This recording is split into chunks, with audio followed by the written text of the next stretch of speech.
When we talk about what things used to be like before Hajj, subhanAllah, one of the greatest ways to understand the beauty of Hajj and all of its rituals is to understand how things were before the Hajj of Islam, before Allah subhanahu wa ta'ala purified through our beloved Prophet sallallahu alaihi wasallam all of the impurities that were found in the rituals, in the practices, and in the culture of the people of Mecca. And by doing so, by analyzing this and by assessing this climate of Jahiliyyah, you start to appreciate things that perhaps you may have been ignorant about in regards to the depth of what those rituals are. And so when you think about it just from the maqasid perspective, right? What had Hajj become before the Prophet sallallahu alaihi wasallam?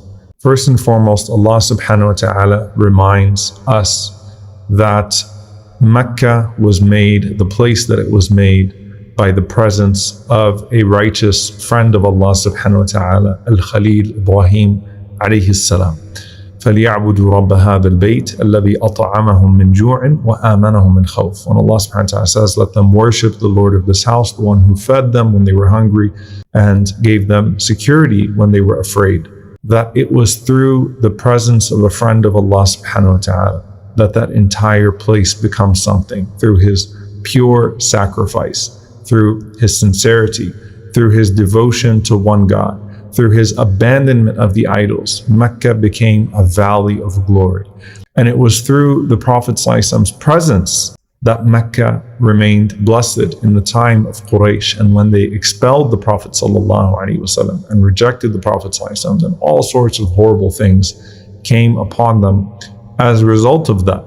So it starts off from this place that everything that you would seek of goodness in this world actually comes to you through seeking the pleasure of the one who owns this life and the next, the one who owns this world and every other realm and every other dimension, every other world. And by being someone who is in pursuit of the hereafter, Allah subhanahu wa ta'ala will take care of those things that are important to you in this life. You know, there is the Hadith Qudsi that Allah Azza wa Jalla says, Ya ibn Adam, tafarragh li ibadati. O child of Adam, focus on worshiping me.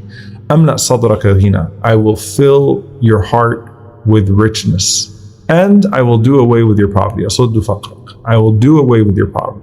And if you don't do so, then I will fill your hands with exhaustion, with turmoil, and I will never do away with your poverty.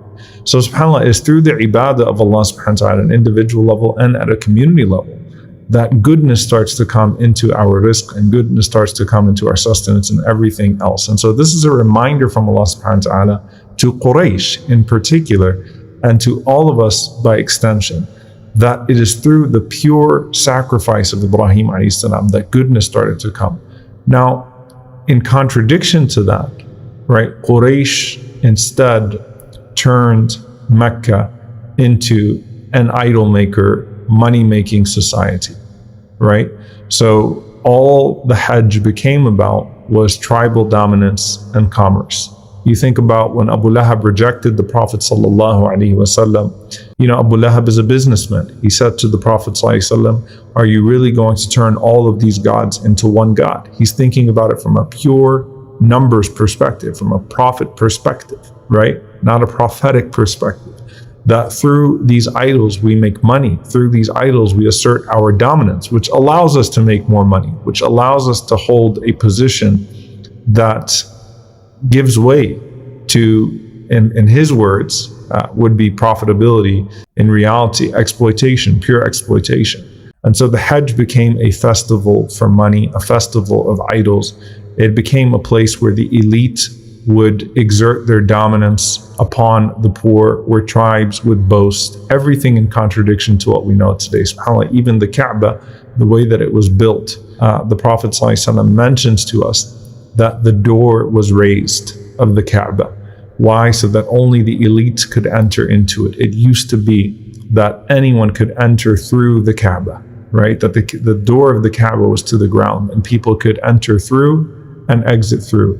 And you see some of the repetition of that even till today. Who gets to enter into the Kaaba, into the house of Allah subhanahu wa ta'ala? Instead, it becomes made a house of the elites. The ihram is meant to throw off the shackles of tribe, throw off the shackles of class. Now, even to us now, that's such a powerful expression. But you think then, when you had literal kings and slaves, you had literal tribal dominance, right? That if you belonged to this tribe and you were, distinguished by your dress, by all sorts of external embellishments, that this was what allowed you to do certain things in society, which granted you certain privileges. And here, Allah subhanahu wa ta'ala takes all of that away through the ihram. It's still a powerful exercise today. Where people would stay back then, this is, subhanAllah, something extremely profound, that sometimes Allah Azza wa Jal gives tawfiq to the righteous, and they don't even understand when Allah is guiding them to something good, how good it is, that thing that they are being guided to. And sometimes the opposite of tawfiq happens to the disbelievers. They used to expel the poor to Arafah, to stay in the area of Arafah during Hajj, and they would instead occupy the places closest to the Kaaba. And subhanAllah, we know that Al-Hajj Arafah, the blessing of Hajj is in Arafah. And so there was a tawfiq of sort to the righteous ones, which were largely concentrated amongst the poor, and the opposite of that, which was found amongst the elite. And then finally, you have shamelessness, lewdness. The people would do Hajj without clothes. They would expose their awrat. And there's a mindset, and if you think about it in this day and age, those that are propagators of nudity and exposure, shamelessness, are not just shameless with their bodies, they're shameless with their tongues. They're shameless with their manners.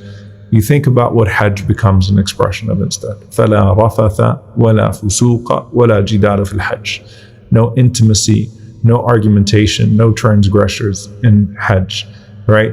The elimination of argumentation and backbiting is tied with the elimination of intimacy, and people showing great haya, great modesty as they cover themselves. There is no contradiction between expressing your absolute humility to Allah subhanahu wa ta'ala while still being haris, while still doing your best to make sure that you protect your awra, to protect and conceal your private parts as well. So concealing and modesty is a total package, and shamelessness and lewdness is a total package, right? And you can see the way that it used to be expressed then and how Allah subhanahu wa ta'ala intended it instead.